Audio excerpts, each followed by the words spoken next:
Hey, what's up guys? My name is Ollie. I'm 31 years old from Norway and I just moved to Danang about 2 weeks ago. So I'm gonna show you around.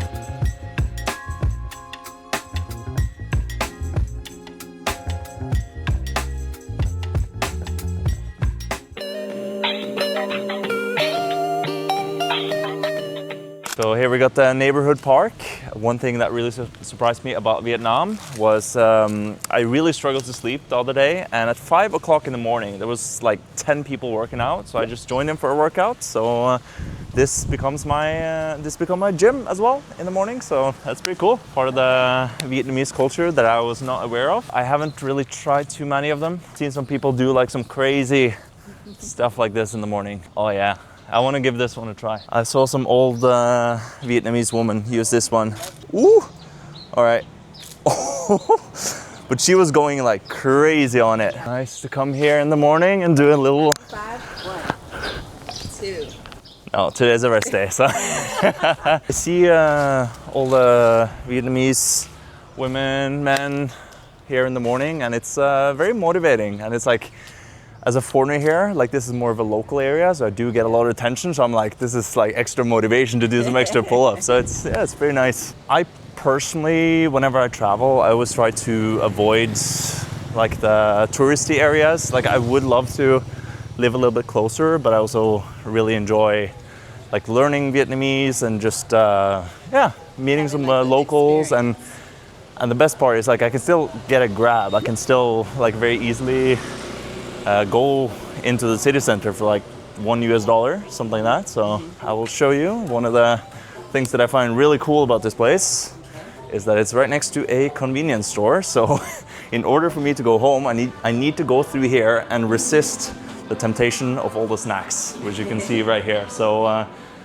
so far it's been great, but I think the best part so far has been having access to eggs in the morning. If I want to get like cleaning supplies, some snacks, noodles, water, anything I need, then yeah, it's basic, but it's very convenient, as the name suggests. Here it is. Welcome to my little studio apartment. So we got kitchen right here. We got the big fridge with everything I need, but most of the time, I'm gonna be honest, I'm ordering on Grab. Me too. Super convenient. So yeah, just moved in here like a week and a half ago. So Oh, wow. it's still like pretty fresh. Like the whole building is like 6 months or so. The thing I do love about it is that I see the sunrise there and I got the sunset there. So I got the whole day of sunlight and fresh air coming in. So it's not a ton of space, but considering I'm only staying here for 3 months and probably traveling in between those 3 months, it's quite decent.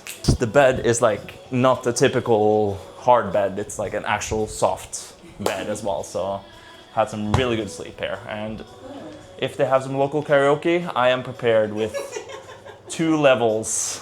This is karaoke right next door. This is like the hardcore one. Travel pretty light, pretty minimalist. So this is it.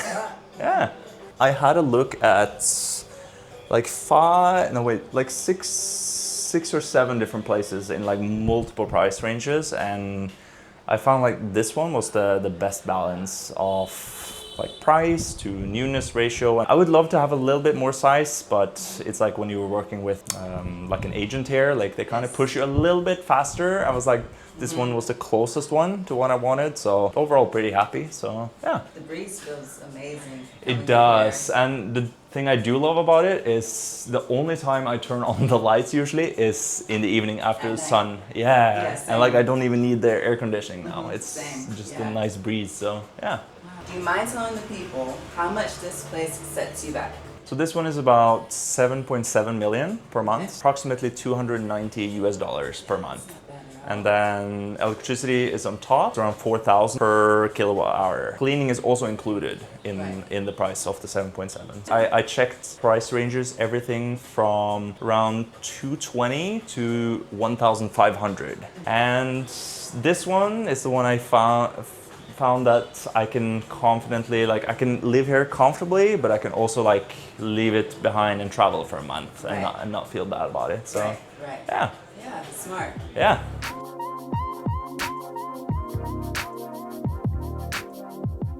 Thank you, first of all, for sitting with me. Yeah, no worries. Norway you're from. Yes. What made you choose danang? What made you leave your country and come here? So I've been mostly a full-time traveler for 10 years now. It's actually getting closer to 11 years at this point. Wow. So yeah, it's been a while. So I've been living the 4 last years in Bali. It's been a bit.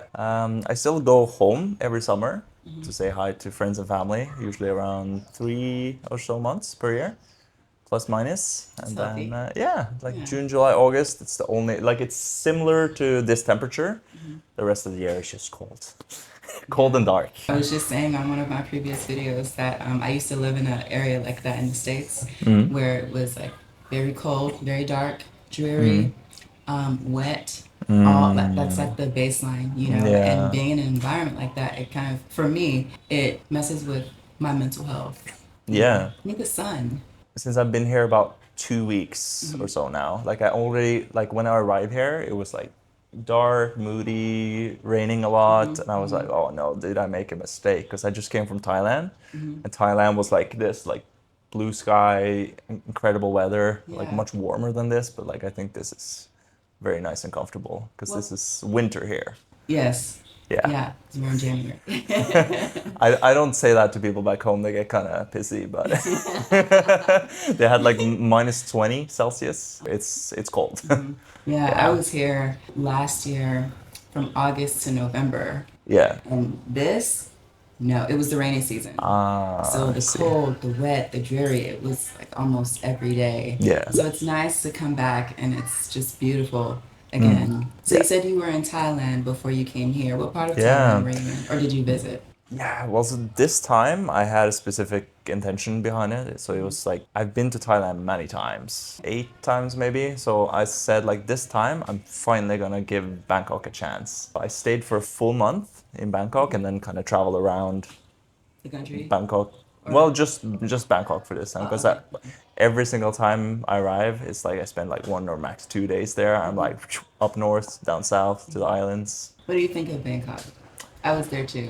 Yeah, I really loved like all the luxury things that you can do there. It's luxury that is not necessarily too expensive and so many opportunities and things that I really enjoy doing there. So I think it's incredible, amazing expat community. What did surprise me now is like how much more expensive it has gotten in the last few years. Because I remember I used to be there and didn't have to worry anything about like spending, Yeah. that kind of stuff. But now it's just like you go into 7-Eleven and you're just like, do the math. I was like, oh my God. Yeah, I was only there from recently, so I haven't been able to see the change in price. But you know Yeah. that happens when you have a lot of foreigners and expats coming in that have the Yeah. money to pay. They're gonna raise Yeah. those I mean, for prices. reference, like we spent $1,600 for 3 weeks. A big jump in price. It was a nice place, but I don't know. I probably wouldn't spend that much again. Yeah. I mean, especially since you've been traveling for a decade, over a decade now, you know Yeah. what's normal, right? And what works for you. So I could see like how that could be kind of Yeah. uncomfortable, something you wouldn't want to do. You know, Da Nang is a good balance between city, but then you also have the beach. You know, so personally, Yeah. tell me how you feel about this. But personally, I feel like you get so much more for your money here than in Bangkok. Oh, I was surprised. Going to the dentist sometimes can be half the price. This place spent like significantly more for the much smaller equivalent in Bangkok as well. I mean, Bangkok is a big city, so I guess Yeah. it's not really a fair comparison, but Since I've been on my journey, I've been Bangkok in here. Yeah. So I see what you mean as far as it not being a fair comparison because Bangkok is such a global. I mean, there's what, 12 million, something like that. Yeah. As far as the population, and here I think it's not even a million. Yeah. I'll put the population metric here on the screen so we're accurate with it. So, what are the things that you like to do outside of working? Not including like gym, sauna, Well, I mean, lifestyle you can kind of include things. that. You Yeah, know, that's yeah, it's besides working. definitely one Yeah. of my favorites. And I was really surprised, like signing up to a nice gym here with sauna. I have Muay Thai sessions. It's like $34 a month. So one thing that really surprised me about it, like when you're going around to the different gyms, is like how aggressive They they are are with with signing sales. So up. in one evening, I went to like 4 different gyms, and in every single case, they like invaded personal space. Like they were so close. They were like touching. They were asking for WhatsApp. They like literally started following me out the door as I said like, oh, I'm just gonna check one more option. So I'm confident that this is the right one. And they're just, oh no need, no need. so, so definitely a little bit pushy. So that's one thing to be aware of. Have you experienced that type of energy in other situations since you've been here? Not real. That's the only one. Yeah. Other than that, it's been like super polite, super friendly. Kids come up to you on the street, say hi, just wave hi to all the grandmas. Super friendly people. I saw a ranking recently, and it said like Vietnam was, I think, number 9 of the friendliest in the world. So like they're very much up there, and I highly agree. So, what do you do for work?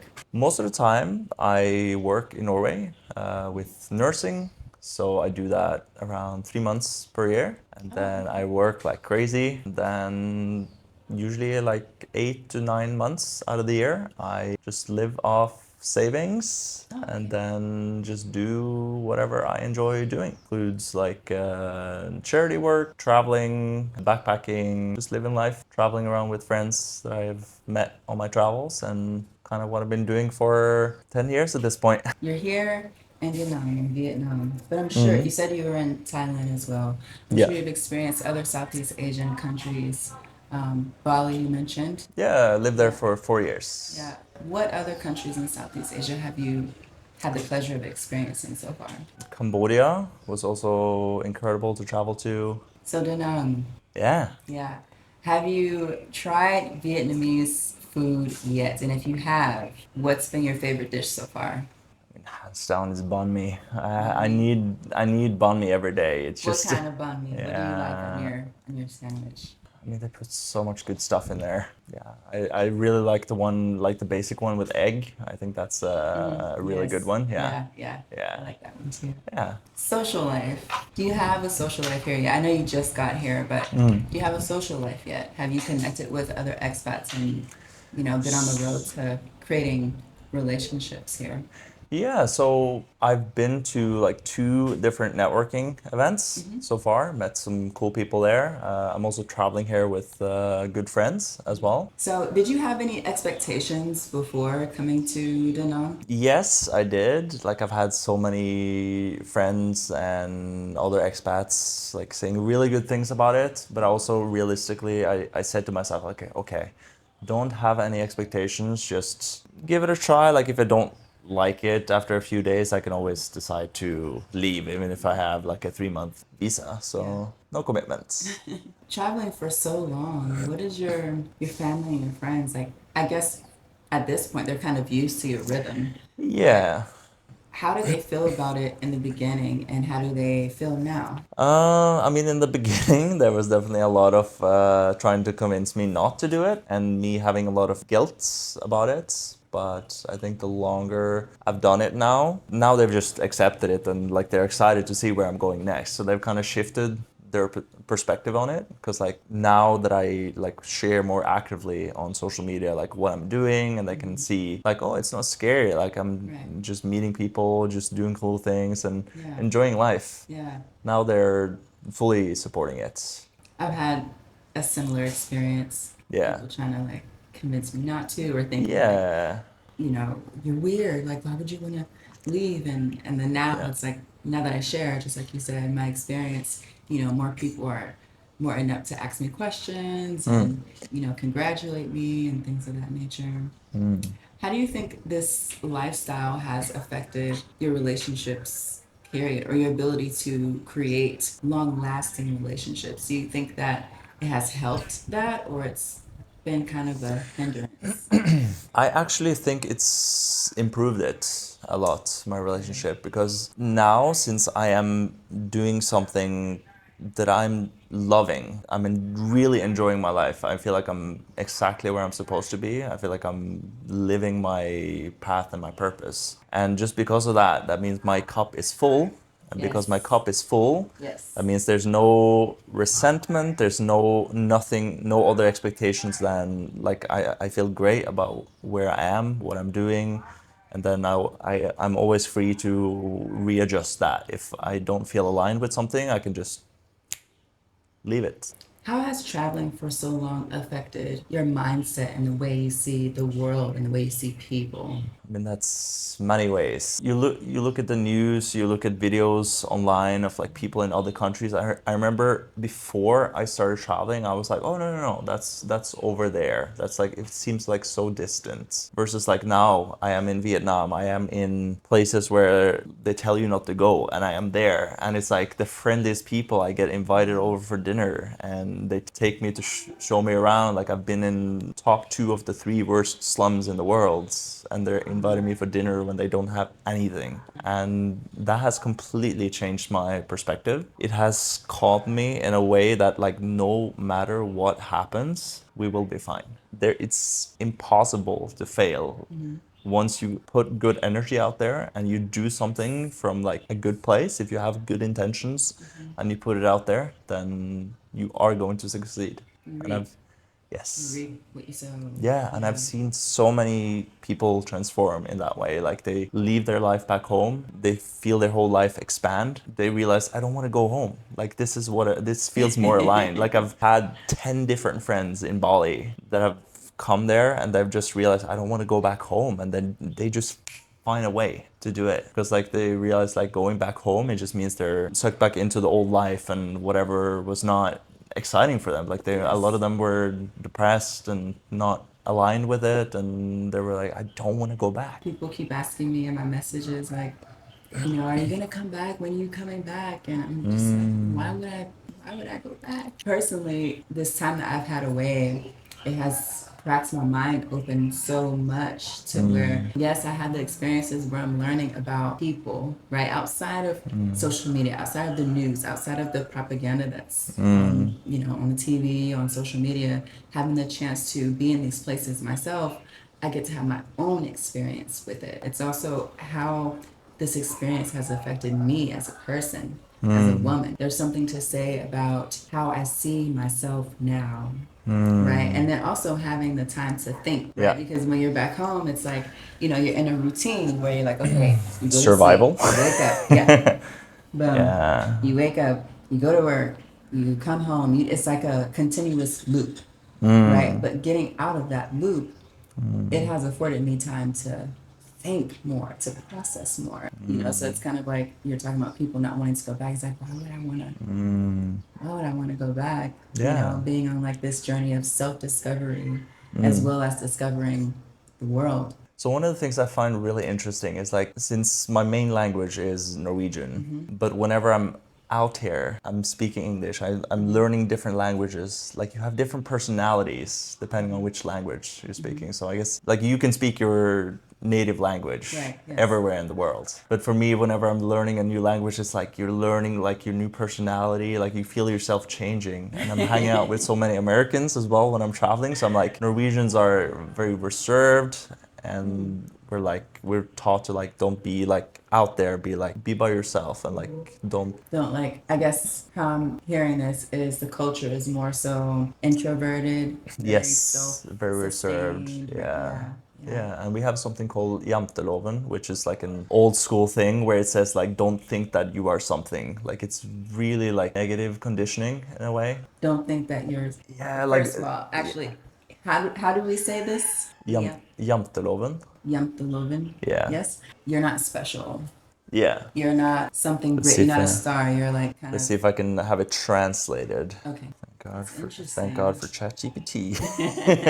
So janteloven is unwritten social code from Scandinavia, especially in Norway and Denmark, that basically says don't think you're better than anyone else. It's like don't think you're special, don't think you're as good as us, don't think you're smarter than us. I don't know, it sounds very negative, but it's also like a way to like be kind of like in your own space and don't like take too much space. And I think that is something that I have noticed in Scandinavia. Like it's much more of a closed space. So I have really enjoyed that about traveling, being exposed to like different cultures and just seeing that there's different ways. Like it's okay to be loud. It's okay to be expansive. And yeah. To me, it kind of sounds like it cultivates a culture that is more so aligned with groupthink. Yes. Yeah, I think it's not as accepted to be like loud in public, stuff like that. Like if you're in a bus or public transport, like you're generally supposed to be like more quiet and reserved. And it's always interesting when I'm traveling with Americans. It's like, yo, what's up? Like always, like we're in a public transport and you can see like people are like, what the hell?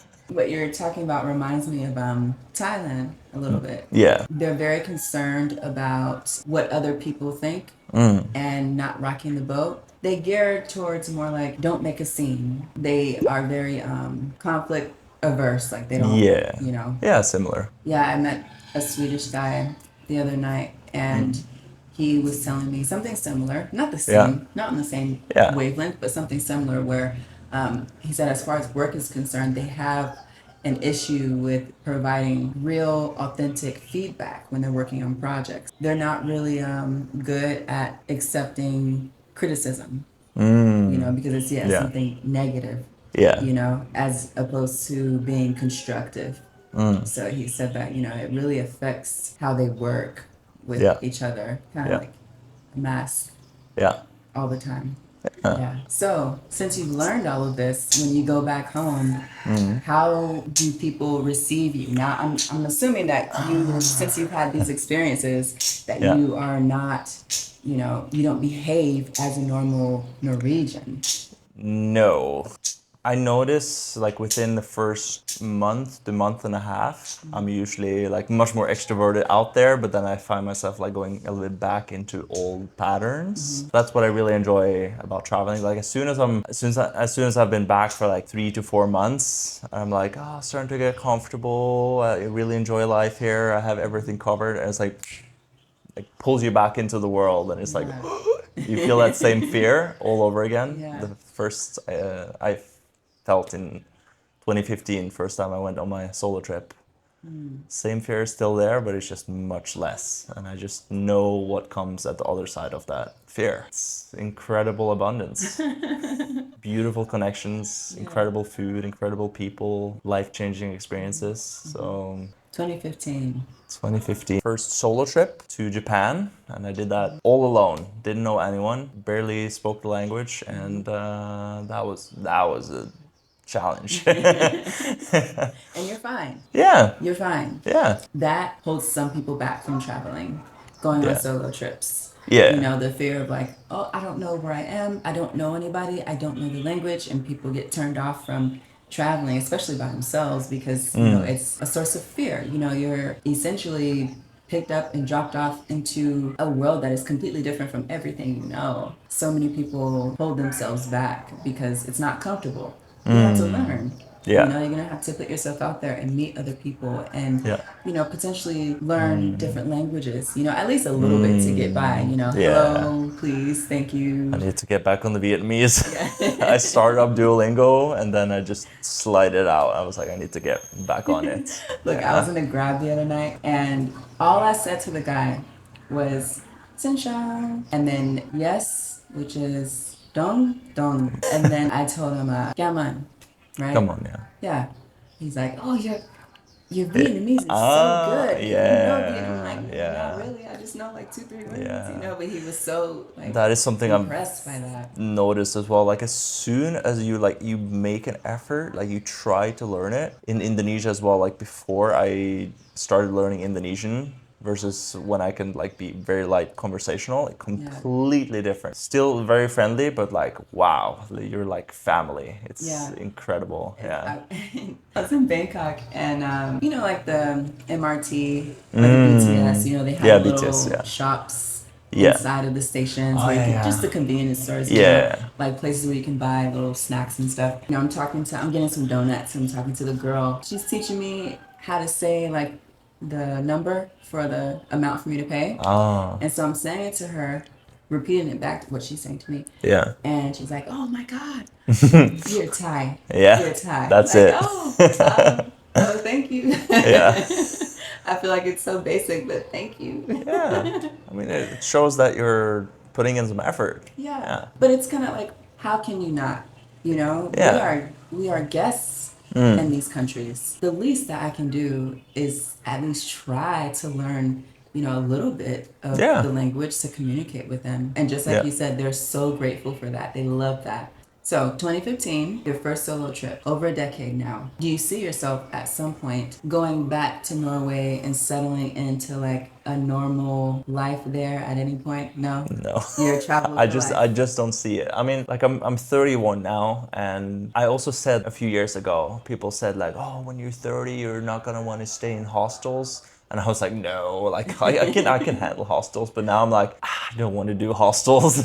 Yeah, I've never done So it. yeah, so things can definitely change. So if I'm like 40, I mean, go to the gym a lot, take care of my health, but natural things are you're gonna have less energy as you age as well. So might be a point, like who knows? If you are to settle, meaning Yeah. you pick a place to just, that is your hub, that's where you're going to be. You know, you may travel other places, but it'll be your home. Yeah. Where do you think that would be? I can say it's very unlikely to be Norway. That is something I'm very certain about because it's just the mindset and just general life. It just doesn't align with the person I am now. That doesn't mean that that is true forever. There's always a chance to like go back and you go through different life stages later on. But as of right now, I just really love exploring new places, and I think the closest that has been in alignment with who I am has so far been Bali. That's why I ended up staying there for 4 years. Yeah, I hear such good things about Bali. The way people explain it is similar to Chiang Mai.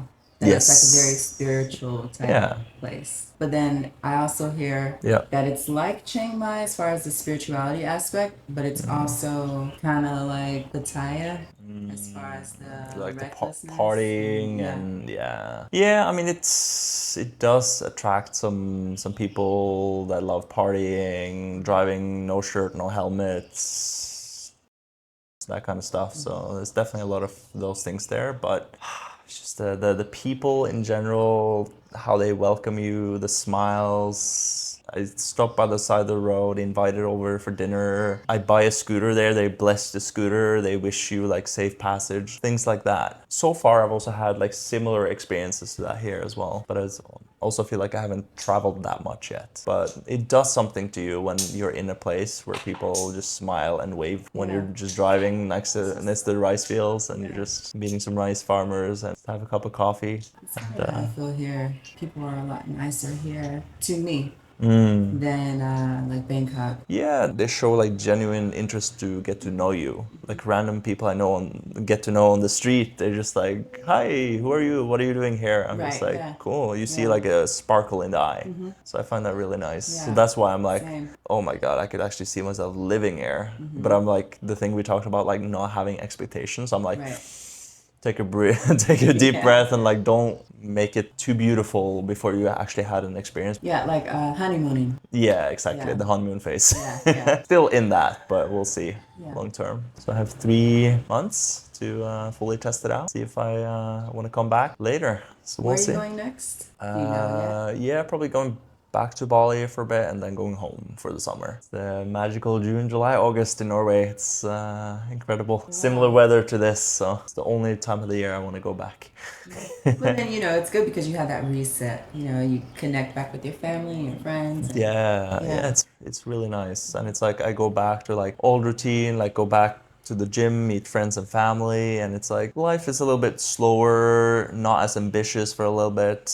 and then it's just like you feel that burning desire within you. It's like, I'm ready for 9 months of travel again, and it just builds up that fire within, and then yeah, those 9 months of travel fly by like that. You have a great schedule.